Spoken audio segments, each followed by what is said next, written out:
Tonight, two stories on this special edition of Frontline. People have no idea when they're holding their cell phone what we go through on a day-to-day basis. First, it is one of the most dangerous jobs in America. We just had a man fall from a 200-foot tower. But who is responsible? Pressure to get the jobs done, that's the reason people are dying. Frontline and ProPublica investigate cell tower deaths. People don't understand what the danger is to tower climbing. And coming up later, Corzine was a dynamic character, from the military to Goldman Sachs to governor. Frontline's Money, Power, and Wall Street series continues with John Corzine's MF Global disaster. John Corzine was betting on a bailout. He was betting that the relatively risky parts of Europe would become less risky. He basically made a Goldman-sized bet at a firm that was only a sliver of Goldman size. The firm's stock is getting crushed yet again this morning, and MF's credit rating was cut to junk by Moody's overnight. How can something like this be allowed to happen? How can one individual completely shape the destiny of this firm and ultimately its demise? These two stories on this special edition of Frontline.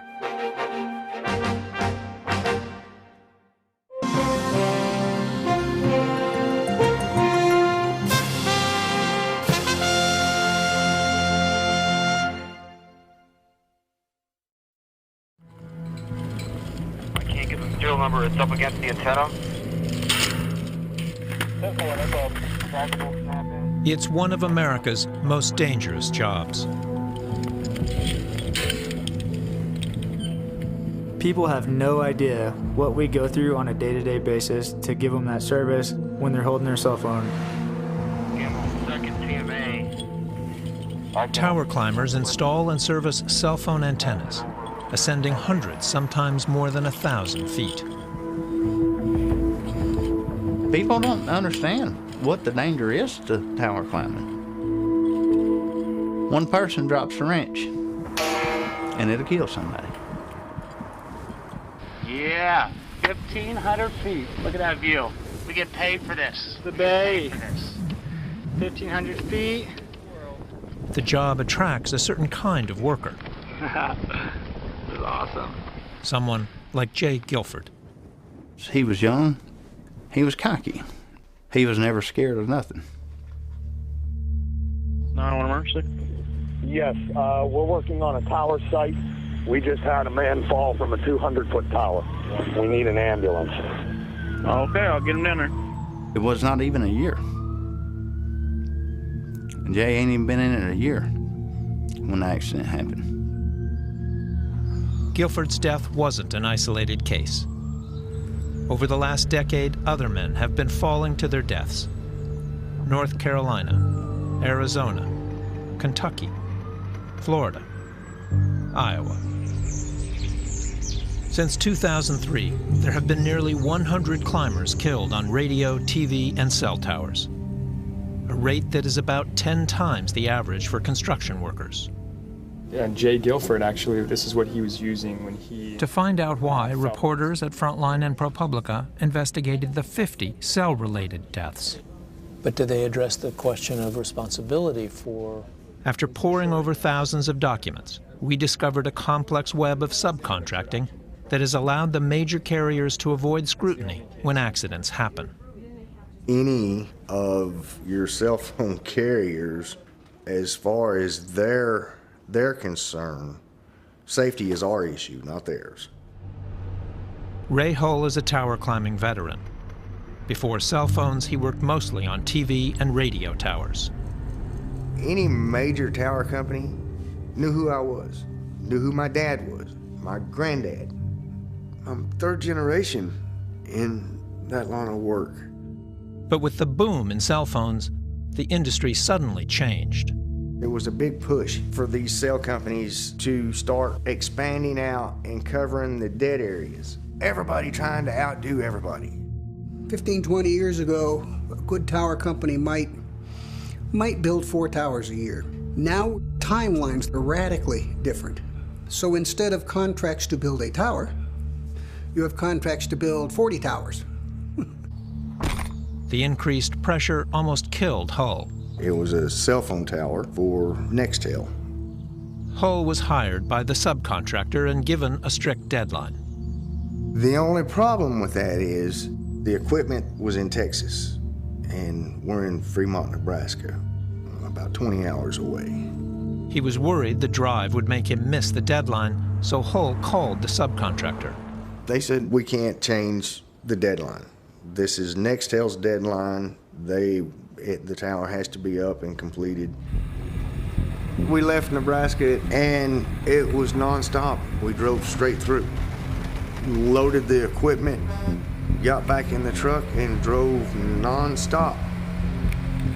He planned to sleep back in Nebraska, but then he arrived at the work site. When we got back, there was a Nextel vehicle on site. I assumed that he was there to rattle our cage, get us to go faster. Hull didn't know it was just a technician. He felt pressured and immediately ascended the tower. We obtained the government investigation video and showed it to Hull for the first time. I'm just amazed that I'm even here. I remember hearing a loud noise. A huge piece of steel broke loose. My head was jammed into the piece of steel and knocked me out. Hull fell 240 feet, but his life was spared after his safety harness broke the fall. The operator pulled the wrong lever. Frankie was with me on the trip from Nebraska to Texas and back. Neither one of us was arrested, and we have the end result that we do today. Hull suffered severe internal injuries and is now permanently disabled. It's a bad day. Or a good day, whichever way you want to look at it. I walked away from it. So a lot of time pressure. You saw that often in your work? All the time. All the time? You saw it all the time. Veteran climbers like Wally Reardon say that time pressure often leads to something called free climbing. Free climbing's any time when a person is climbing on a tower where you're not connected to a fall arrest system. A catch. Basically, Right, you're attached to the tower. Right. He's just thinking about the shortest route there. Reardon climbed towers for 10 years. Now he drives around and takes pictures of free climbing to try to draw attention to the dangerous practice which regulations strictly prohibit. He's not tied off. Free climbing was involved in about half of the fatalities we examined. So what am I looking at here, Wally? Now we're looking at the guy coming down. He's disconnected right now. As you can see, his fall arrest. So he's totally free climbing. He's totally, see how fast he's coming down? Yeah. So he trips, misses one step, he's dead. Yeah, absolutely. That's pretty much the way we did it, standard operating procedures. So this was no secret that everybody was free climbing and you could get your work done quicker. Right. And the contractor, that was your employer, was happy to have it that way. Sure. And even the safest people I've worked with in the industry eventually will cave to it. Free climbing was apparently common for the crew that Michael Sulfridge worked with. He was a high school dropout still living at home in rural Tennessee. He wanted to be a cop, but I talked him out of that because I thought that was a dangerous job. I was afraid he'd get shot or something. When he got a job tower climbing, his parents weren't happy about that either. And we tried to make him quit, but he wouldn't. I'll be okay, Mom. And he had a big smile on his face, you know. Don't worry, Mom. I'll be okay. His mother's fears came true. He was free climbing near the top of this tower in Kentucky and lost his balance. Whenever he lost his balance and fell from the tower, he landed somewhere in this area here on the ground. And in this spiral wire up above was one of his tennis shoes and a work belt. Randy Gray was the investigator for OSHA, the government agency that regulates workplace safety. Sometimes I still can't imagine what that boy was thinking whenever he fell off that tower for that very last few seconds. Gray quickly discovered that free climbing was so accepted that the crew didn't even bother to take safety lanyards with them up on the tower. The lanyards was all in the back of the supervisor's truck. Some of them were even in new packaging, never opened up. And the employees all confirmed that's just the way they normally did things. Tower Services Incorporated, Selfridge's employer, declined our interview requests. Gray issued the company citations that carried a fine of $143,000. Eventually, it settled with OSHA for $24,000. We wanted to ask OSHA about additional responsibility beyond the contractor. If the carrier is controlling the schedule, putting pressure on the general contractor, who in turn puts pressure on the subcontractor. We've had a number of situations where we think that accidents were caused by companies trying to meet deadlines and cutting corners on safety in order to meet those deadlines. Jordan Barab is the number 2 at OSHA.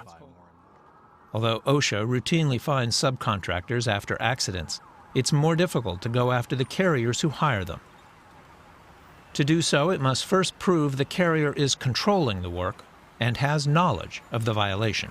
Our problem in this industry is that you have these little contractors that may set off in their pickup truck, driving miles across the countryside and may never have any contact, face-to-face contact with their contractors. But the work that they're doing is controlled in a very real sense by the carrier at the top of the chain. It's very restrictive in terms of the legal requirements. Generally, it's only useful when you actually have somebody at the site that actually is witnessing and has some control over the actual working conditions at the site. And you can see the tower over here to the left. Randy Gray concluded that Bluegrass Cellular, the carrier in the Selfridge case, regularly visited the company's tower sites, so he issued citations. It just seems logical that whenever the carrier was here, that they had the possibility to know that these people were not tying off with personal protective equipment, just like anyone else would have. But Bluegrass fought back, saying Bluegrass does not have a duty to oversee the safety of independent contractor employees working at its cellular sites. Gray couldn't show that Bluegrass, which also declined our interview request, was on site and watching the day Selfridge fell. There was no way to prove that the carrier knew that they were up there not tied off, and there's no way to know that the carrier had been on the job site that day or the day before. After a nearly 3-year legal battle, Bluegrass won and all OSHA citations were dropped. We discovered that the Bluegrass case was the only time since 2003 that OSHA even attempted to cite a carrier after the death of a subcontractor.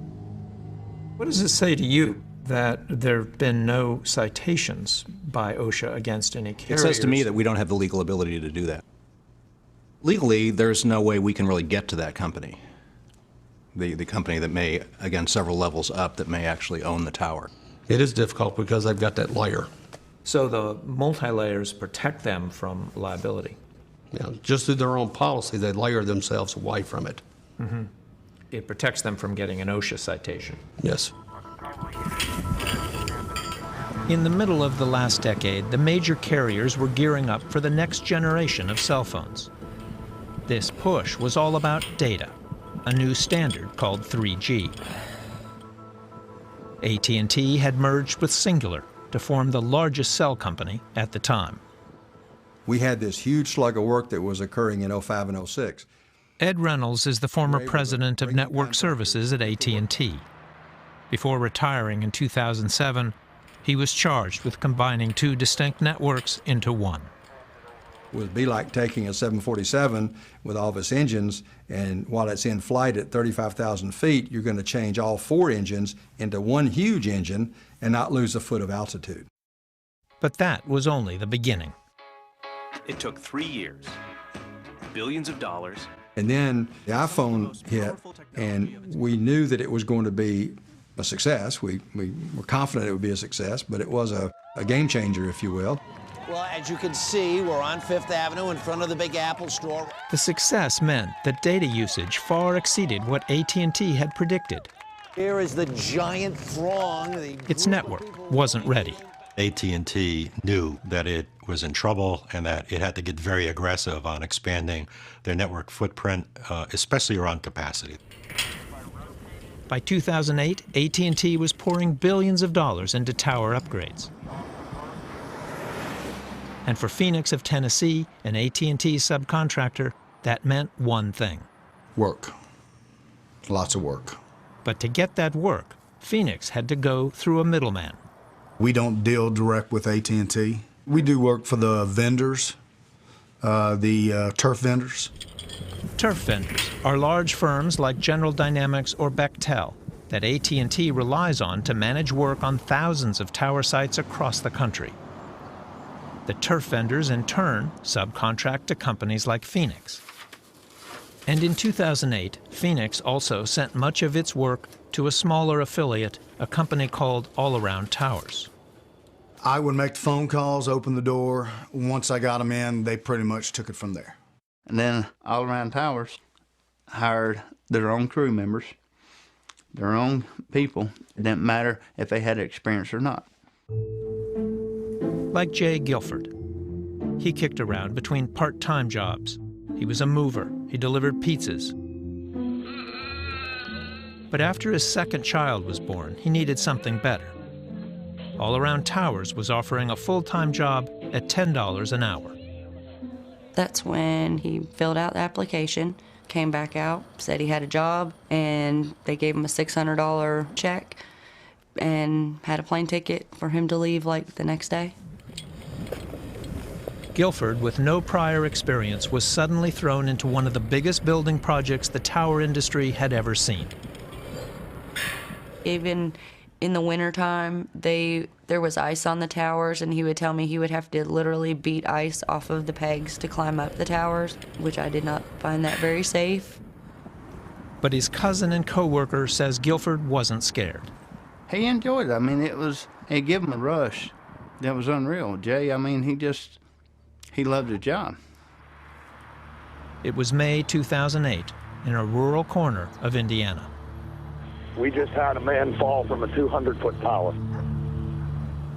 We need an ambulance.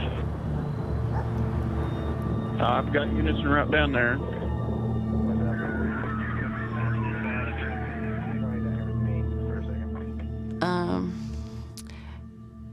Jay's dad called me, and that's when he told me that he had fallen off a tower. I freaked out and screamed and just screamed and screamed. Guilford fell when he was rappelling down the tower using the wrong kind of rope without a safety line. One witness said he was horsing around, his co-workers on the ground cheering him on. His rope was attached to a broken hook that popped off the tower. And it turns out, an autopsy showed that he had recently smoked marijuana. Do I feel responsible to a degree? I think everybody does that was involved with it. I think the turf vendor does. I think everybody does. Anytime somebody dies. I was not the guy who put the crew leader in charge. Waits puts most of the blame on Guilford for breaking safety rules and on All Around Towers for the broken equipment and lack of supervision. Once you leave men alone, the men have to police themselves. The man in charge has to be the sergeant. We can't hold the hands of everybody 100% of the time. It's impossible. If that equipment is checked when it comes off that truck or trailer, it should have never happened. When you're allowed to do something that is strictly unsafe, then something's wrong up the line somewhere. OSHA cited Phoenix of Tennessee, the parent company of All Around Towers, for the broken equipment. The fine was $2,500. The case was closed. But OSHA missed the bigger picture. Our investigation found that 11 climbers working on AT&T projects died as the company built out its network between 2006 and 2008.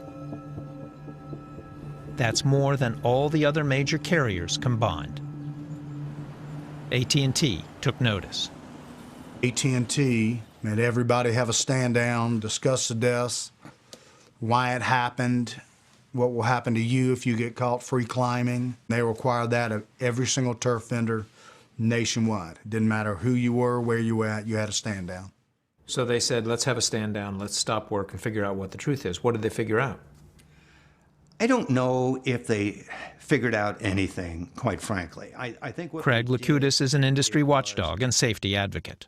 I think what they did, it was, hey, we've got to pay more attention to safety, because most of those accidents, I believe, during that period of time, were accidents that were caused by the worker not tying off 100%. It sounds like a pretty flimsy resolution. It is. It didn't have the impact if carriers would have said, hey, we're stopping all work. We're going to figure out and we're going to solve this problem.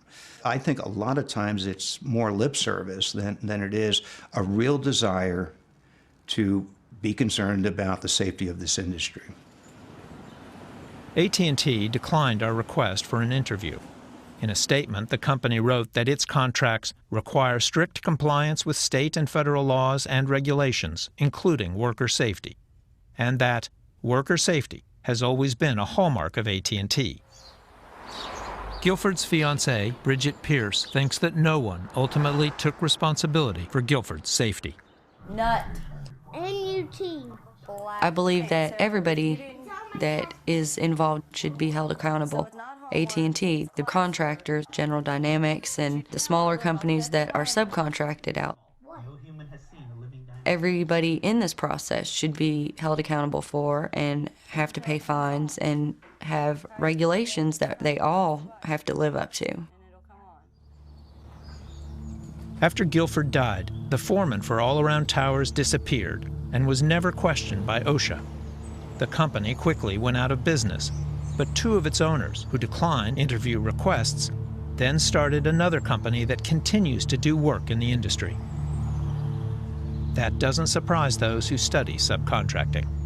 The problem of focusing the enforcement attention at the bottom, at the small subcontractor, is a little bit like the old game of whack-a-mole. You can enforce your OSHA standards on that individual contractor and hit the mole, but there are a lot of other contractors that are going to pop up. If we want to improve conditions in a workplace like towers, we have to think about the system that generates fatalities. In the tower industry, that system is increasingly built around the turf vendor. AT&T relies on them almost exclusively. Sprint is also starting to. Turfing does save time and money. In the wireless business, particularly when something like an iPhone that drives data usage out the roof, you need to respond quickly. The more that administrative stuff you have out of the way and go right to work on doing what you need to do, adding capacity to the network, reconfiguring the network, turfing's a benefit. It's good sense for the carrier to do it, and it's good for the turf vendor because they're making a lot of profit off the project, but it's not good for the person down when it gets to the field where the work's got to be done. Mark Hine has worked for several turf vendors. He says the additional layer of subcontracting means those at the bottom are forced to accept less money. There's a lot of good companies that won't work for them because their money's not there. So rather than paying this amount to this guy who's really qualified, has been in the business, has a great reputation, they hire this person over here because he's available right now and he'll do it for what we want him to do it for. After starting a new job last year, he was shocked by the subpar crews he found on his first round of inspections. When I went out as a construction manager, I shut down every project I had working. They didn't have training. They didn't have RF training. They didn't have the hard hats. They didn't have safety glasses. They didn't have safety gear. Most surprising to Hine, many of these crews weren't even hired or approved by the turf vendor. They were working for a sub of the turf vendor, a couple of subs down the line. But because of the way OSHA regulates the industry, turf vendors, like carriers, are rarely held responsible after accidents. I wouldn't say that the turf vendor doesn't know. I think the turf vendor just turns a blind eye to it because his contract is with subcontractor B. It's his responsibility. By the time we get to the actual person with a tool in their hand, we have significantly reduced the financial benefits, and we have put 3 or 4 layers of communication problems into the intended final results. Chris Decro owns a small climbing company in Michigan that typically works at the bottom of a chain of contractors. The good companies are going out of business because they can't afford their safety. They can't afford their insurance. They can't afford their workman's comp. Decro showed us what's left over for him after each contractor, especially the turf vendor, takes a big cut. AT&T pays the turfer $187 to install a remote radio head. The turfer then takes the contractor and pays them $93. I've seen as low as $40 to $50 and been paid $40 to $50 to install that same item. Decro says the pricing has forced him to make hard decisions. He drives his trucks more than 100,000 miles a year without changing the tires, and he's cut his safety budget. This day and age, everybody's faced with the money versus safety, whether they'll admit it or not. Everybody's had to cut back on something. We would love to replace every year, every 2 years, new harnesses and new safety gear for all our guys. It's not in the budget, but this is stuff they have to wear every day in order to live through the day. My climbing harness, it's got to be around 4 or 5 years old. It's older than we allow in the field, but it's my personal harness. I wouldn't do it with any of my guys. Decro said he's considering closing his company down rather than paying his climbers less or cutting the safety budget even more. The carrier sets many of the conditions that ultimately affect injuries and fatalities on that work site. By setting the amount of money that the people who actually do that work are going to be paid for that work, and therefore how much they can invest in things like health and safety, and paying high enough wages to attract people who might be competent to do that work. For carriers, the responsibility for safety ultimately rests with the contractors. You can take the captain of the ship approach and say, if there was a fatality and a subcontractor working 2 levels down under a turf vendor who's working for Network, who's working for AT&T Mobility, I mean, you can say that Randall Stevenson is responsible, you know, because Randall Stevenson is the CEO of AT&T. But what impact saying that Randall Stevenson is responsible for that would have on the eventual safety of future crews, I think that's too far to connect. At what point do you connect? I don't know. When OSHA came to investigate the fatality... In the course of our investigation, we obtained this private letter to OSHA from the subcontractors' trade group.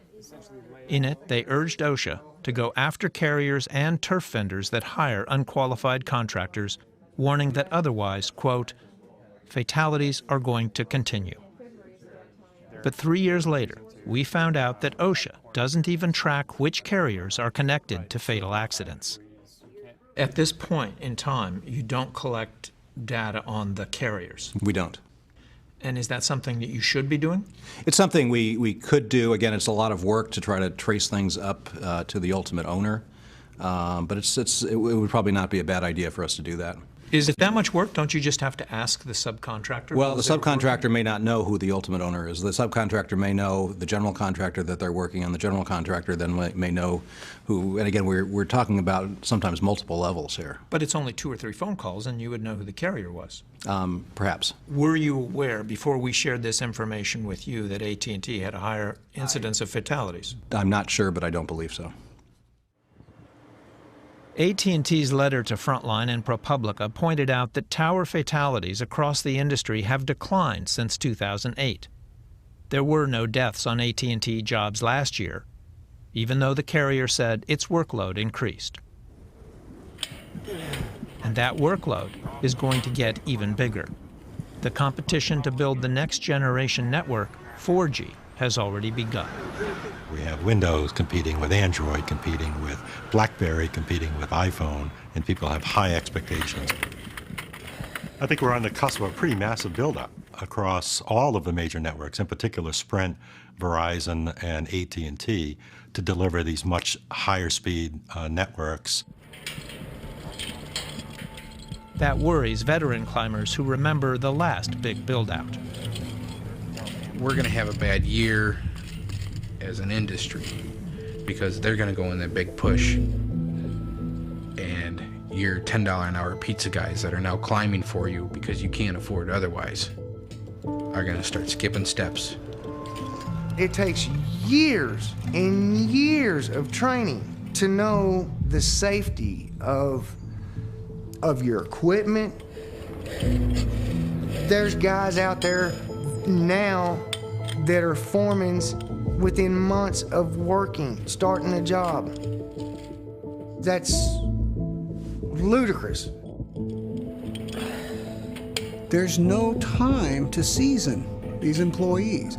There's no time to mature them. There's no time to train them. So we have increasingly less experienced, less trained, less capable individuals doing increasingly large projects at increasing pressure and with decreasing compensation. And there will always be more workers like Michael Sulfridge, who was willing to climb towers for $10 an hour and just happy to have a job. These young men are willing to please, you know, whatever the foreman tells them, they're going to do it. It's a money business. Just get the job done, we're going to get a big check. You know, do you follow well? If we're not properly maintained or trained, then people will die. And it's only a matter of time.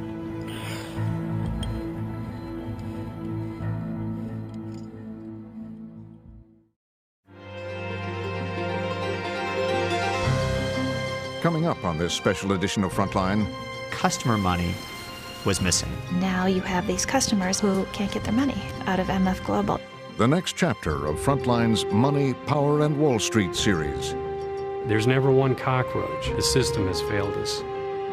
$6 billion bet begins right now.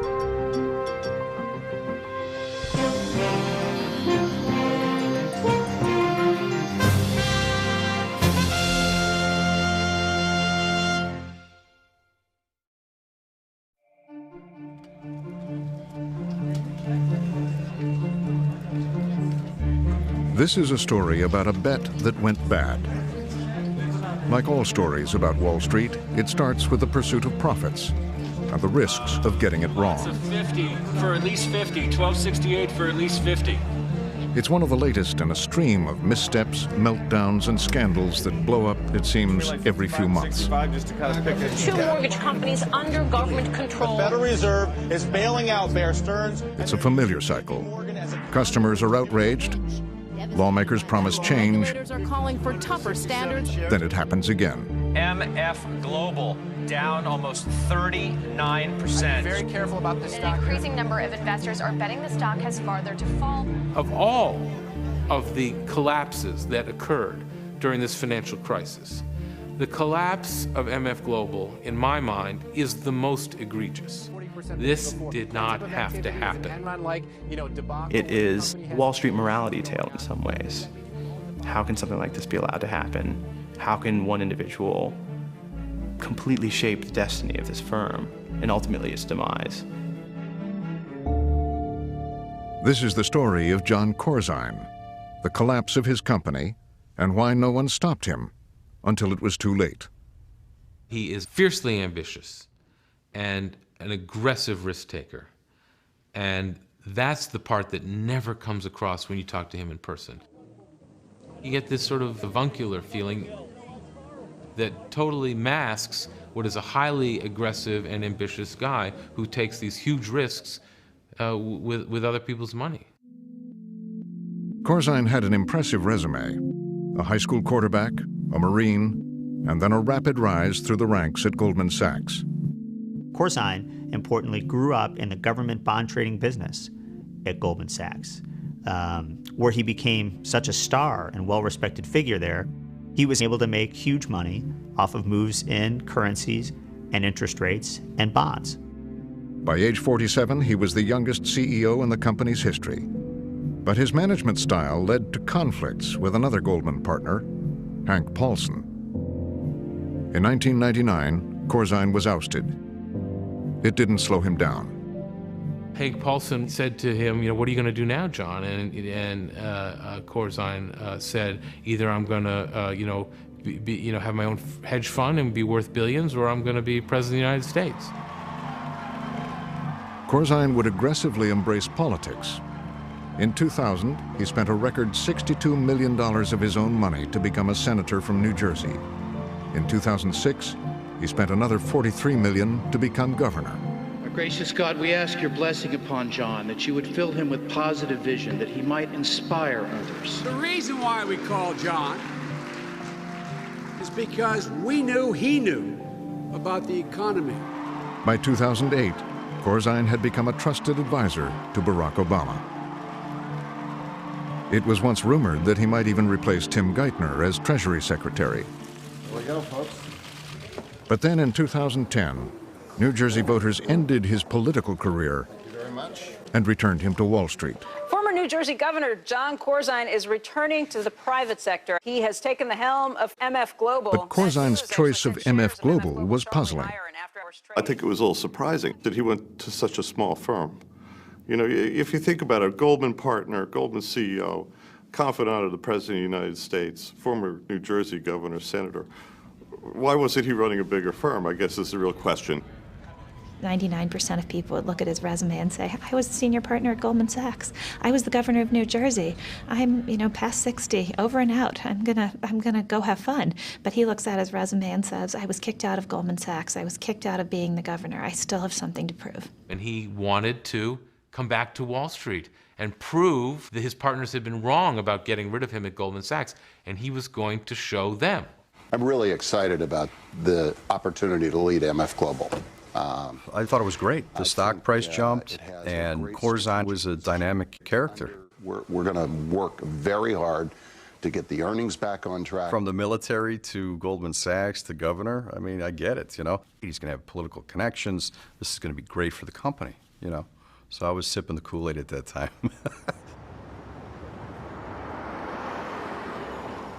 MF Global was a well-established commodities brokerage, a spin-off from the old British powerhouse, Man Financial. It was basically a commodities and futures trading and investing firm. Clients would come there saying they want to make trades in the commodities industry or the futures industry, buy pork bellies, buy oil futures, buy gold futures, silver, palladium, whatever it is. MF Global was basically the middleman in these transactions. You put in the trade through them, they put it in through the exchange, and they took a small commission for it. I'm looking at commodities right now, and basically the price of wheat... Many of MF Global's customers were from Main Street. How you doing? Steve Myers used MF Global to trade futures on behalf of scores of farmers and ranchers in the Midwest. ADM does most things. Many people cleared through MF Global because they were the world's largest. So it gives you some comfort in the fact that you're always going to have that liquidity. You're dealing with somebody that's everywhere in the world. But when Corzine took over MF Global, the firm was in deep trouble. Revenue from commissions wasn't covering expenses. The firm was losing money. When Corzine first came in, the ratings agencies told him, look, you stepped into a firm that has a lot of problems, so you don't have unlimited time. The ratings on this firm are fairly low for a firm in its business, and the bias is to move them lower. And so that put more pressure on Corzine than he would have otherwise faced. We're transforming from sort of an old-line brokerage firm into an investment bank. Corzine set about cutting costs and replacing old-line traders with more aggressive hires from Goldman Sachs. We want to take and intermediate risk, a broker-dealer. He was going to bring in a new team. He was going to have it take more risk. They weren't taking enough risk, he told me. I do believe we can take more principal risk in some of the businesses that are involved. So he was swinging for the fences from day one. And internally generated capital. The message was, we're building an operation that can make a consistent profit through prop trading, taking bets. And the proper deployment of your capital into the right places. What didn't come across to anyone until later was that Corzine himself was the chief trader, and that he was making one very outsized bet. Sovereign debt fears are spreading, and investors are just really worried that It was a large proprietary bet on European government bonds, pay off their debt, downgrading Portugal's credit rating. betting that they were selling cheap and would go up in value. If there is some kind of disorderly default, they fear some kind of banking crisis would erupt in Europe. Corzine sees this and says, this is an opportunity. Europe will get this done. They're not going to let various parts of the Eurozone default, fall off the edge. John Corzine was betting on a bailout. He was betting that the relatively risky parts of Europe would become less risky, not more risky. The fragile Greek government is at a stalemate and the debt crisis... John Corzine has always been a gambling man. This is what he does. Why do scorpions sting?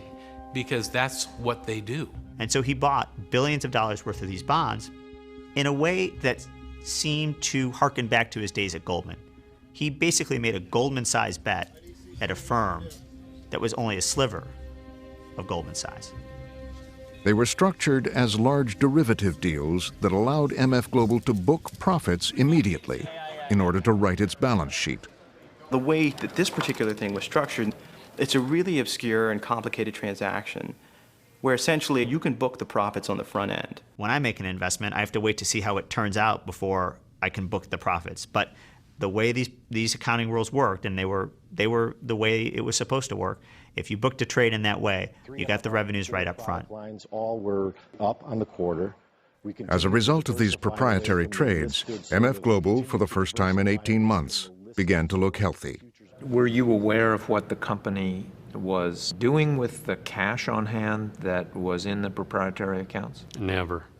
I never knew before that they could invest money in overseas markets or sovereign debt. You had no knowledge that they were buying sovereign bonds? Had I known that, I would have pulled out immediately. There was actually a debate internally at MF Global about whether to disclose this, and their auditors ultimately encouraged them, you guys have to tell people this is a really sizable bet and it is material. You need to let customers and shareholders know about this. But they held off informing investors and customers for months. As it started to grow, people began getting increasingly uncomfortable with it.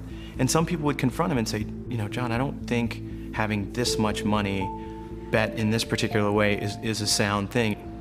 The market could really react badly to it. And so it began to get contentious, and a lot of people, including one of the chief risk officers there, said, look, I can't support this anymore. I don't think this is a good bet. Corzine continued his trades, but where was he getting the money? I don't think he ever had enough capital to really support the strategy that he was taking. He was taking a lot more risk, much more complex trades, bigger numbers, but it's still the same old firm. And that's the problem. I think customer money was supporting a lot of this activity long before the firm failed. That is speculation. There is no clear evidence that customer money was used in the trades.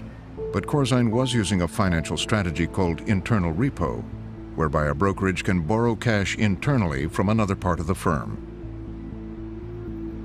In Washington in the summer of 2011, regulators at the Commodity Futures Trading Commission, the CFTC, were debating whether to ban internal repo transactions. The CFTC was potentially going to say no more doing internal repo.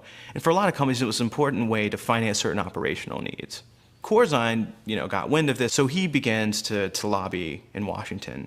Senator Corzine was one of the more prominent individuals who came in and told us what a drastic mistake it would be to curtail the use of these internal repurchasing agreements, and that they were doing everything appropriate with regard to these internal repos, and that we shouldn't worry about them and we shouldn't touch them. Corzine visited the CFTC and met with commissioners on 3 different occasions.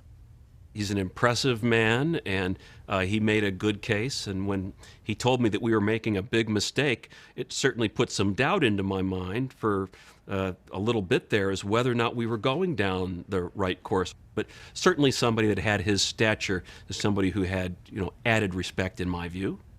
The regulators backed off. Internal repos were not banned. When somebody can show up and just wave their hand and say that they're the former governor of New Jersey and they worked for Goldman Sachs, and then show up and start lobbying the agency for even more leniency, I mean, what's the point? We might as well not have the regulator. By mid-2011, with a pass from regulators, Corzine's bet on European sovereign debt rose from $1.5 billion to $4 billion to over $6 billion. Finally, it was all too much.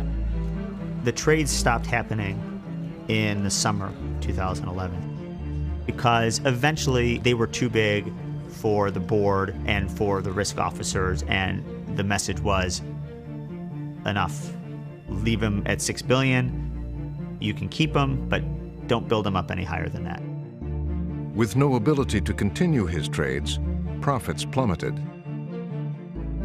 The news that MF Global could be in trouble hit the Wall Street Journal in the fall. The story was a blow Corzine could not withstand. When we report that MF Global has a $6 billion position in European bonds, it was very concerning to the market, and it set off a panic. MF Global absolutely getting annihilated here, down almost 39%. Downgraded MF Global. The fear is that they could downgrade them for huge amounts of volatility. The stock is in real trouble right here. So this is like a what was he thinking kind of deal. I remember having a conversation with someone at MF Global when I first heard about the position. And so I said to the person, are we talking about millions or billions here? And I thought it was millions because I had assumed that if it was that big, it would have been talked about a fair amount. And they said, no, it's billions. I think people saw the magnitude of the bet that Corzine made on and how leveraged it was on a little sliver of equity, and they said, you know what? When you're leveraged 40 to 1, the value of the asset goes down, 1 or 2%, you've wiped out your equity account. Ultimately, the bet he took was extraordinarily large and was maybe more than an investment bank would take. I mean, if you're at a Goldman Sachs and it's a huge institution, it can weather the waves of the market like a big ship. He was in a rowboat doing the same sort of things, and it just capsized. It has been a rough week for MF Global, and the firm's credit rating was cut to junk. Customers were frantic.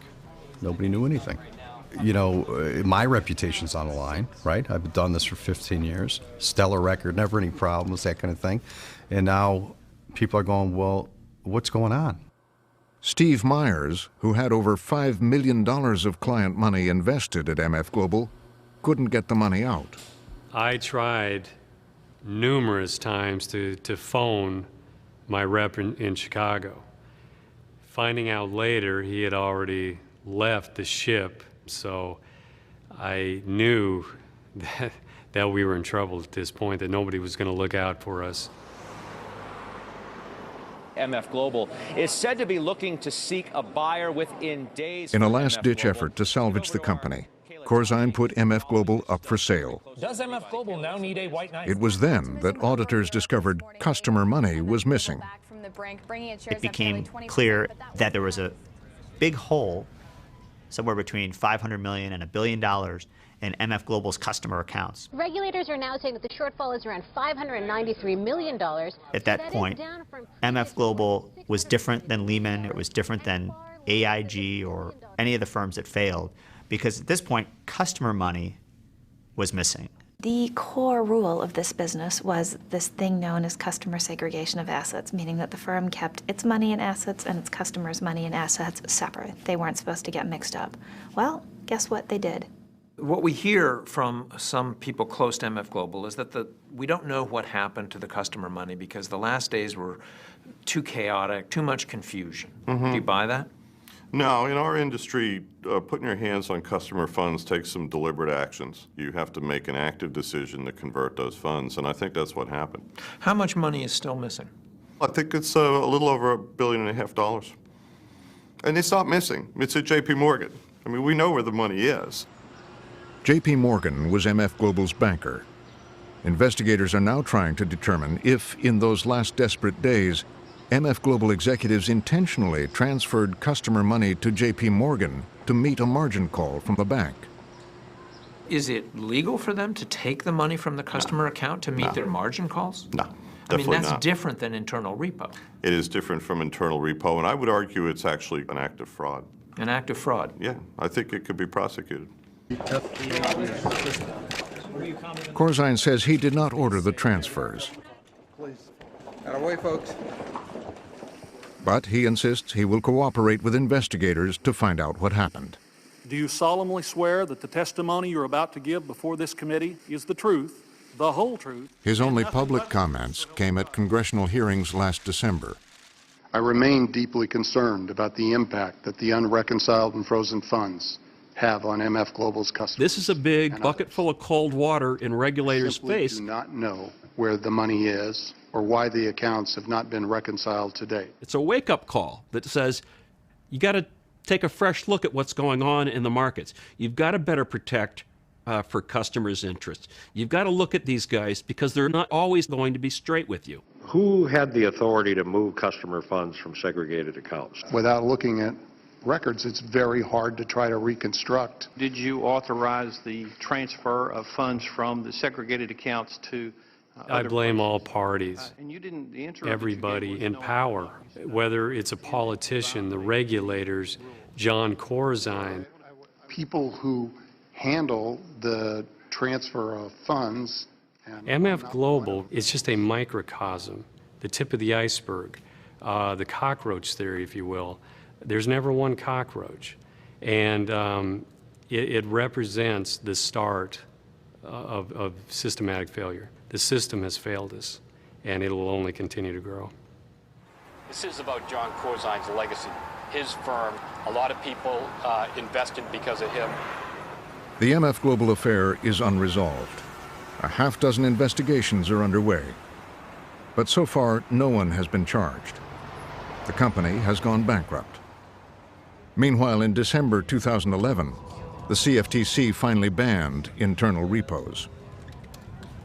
The minute I saw the MF circumstance happen, I said, we got to pass that rule. You know, enough is enough. You know, Monday morning quarterbacking would have had us do it months before, but that's Monday morning quarterbacking.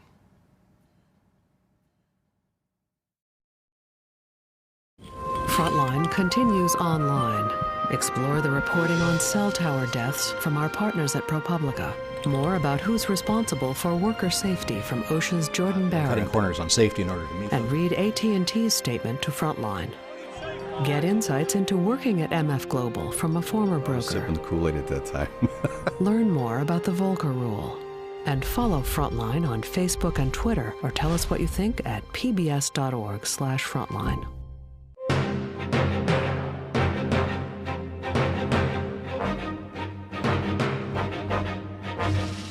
For more on this and other Frontline programs, visit our website at pbs.org/frontline.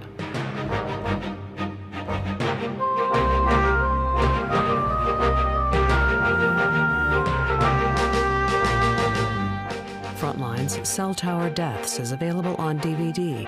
To order, visit shoppbs.org or call 1-800-PLAY-PBS. Frontline is also available for download on iTunes.